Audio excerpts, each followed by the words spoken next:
Hello, this is Pastor Stu with a little update for you. Things are moving right along, and we do miss you here in the office.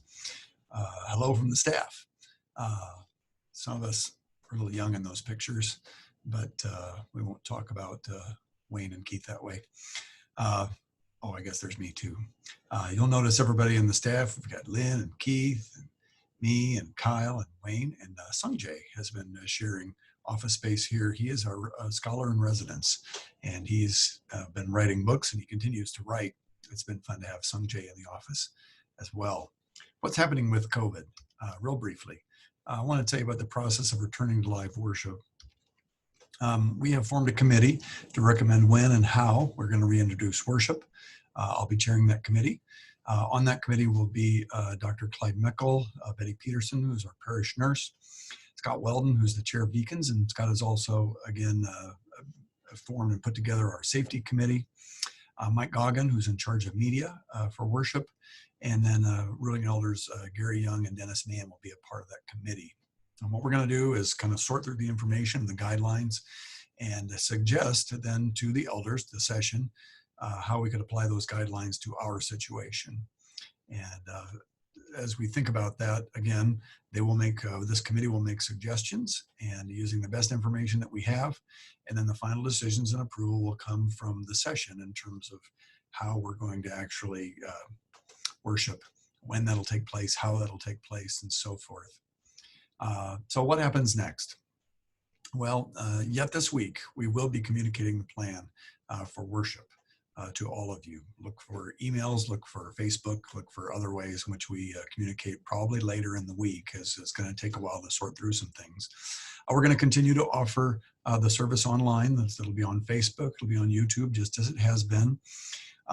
If we do have live services and the taped service, then it may be not quite as, maybe just one camera angle. And so it may, we may go backwards a little bit in the quality. I've been very impressed with what Mike's been able to do, and some different camera angles. And of course, if that were only what we were doing, we'd probably continue doing that and find ways to add words and make it better. But there's a time crunch when it comes to actually doing something on the same day or same weekend in terms of some of those features. So we would continue it online, Facebook and YouTube. It may be fairly simple, just a single picture and the sound online. It looks like, again, according to state guidelines, they permit us to meet next week, and so very likely we will be meeting next week.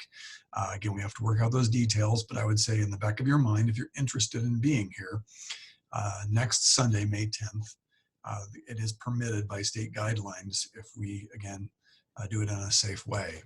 So that's what the committee has been tasked with, is to figure out what that safe way is that meets the local and state guidelines and also just meets our standards here at Zion. We want to have a very safe experience if we're going to do it. And so, so far, again, we've let the state guide us regarding health measures. We appreciate their interest in our safety. We want you to know that we make our own practical applications of those measures, especially those with theological impact, such as communion, how to do it. Some churches have done virtual communion. That's not a part of our tradition. In fact, our denomination really has kind of spoken out against that for a variety of theological reasons. And so we will make our own applications of those measures. The truth is, some of you will want to come and be eager to come, and I know some of you already are, and some of you still have some concerns, and we just want to let you know that's okay to wait. It's okay to continue to watch online. And or some of you may say these guidelines are just too restrictive and you wouldn't enjoy being here, and that's okay to continue to worship online. Some will want to come, some will not want to come yet. They'll want to wait a little bit, and that's perfectly fine. This is a very unusual situation, and we want you to feel comfortable with that. And we want to make sure that we do everything in the safest way we really can. In the meantime, we want to know how we can pray for you. Please send those prayer requests that goes to all the elders if you just send it to session@zionpca.com.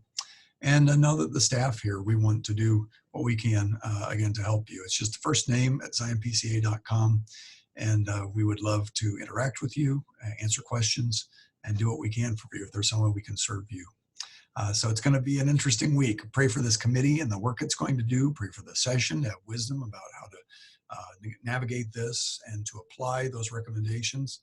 And I pray at the end of the day that it would be, again, a safe and yet such an encouraging thing to be able to see faces again and to come together. We want to do it in a way, again, that doesn't make the problem worse. We want to be a part of the solution, not the problem. We do think the church worshiping is part of the solution too. And so pray for us to have great wisdom as we apply these guidelines. By the way, the guidelines, there are two documents from the county, from the county and the state. And these documents are very lengthy. They have a ton of practical insight and wisdom. And so we're sorting through all those things to make sure that we do what we do in a way, again, that suits our standards and our theology, but is safe according to the best guidelines we have. So that's it for now. Great to see you today.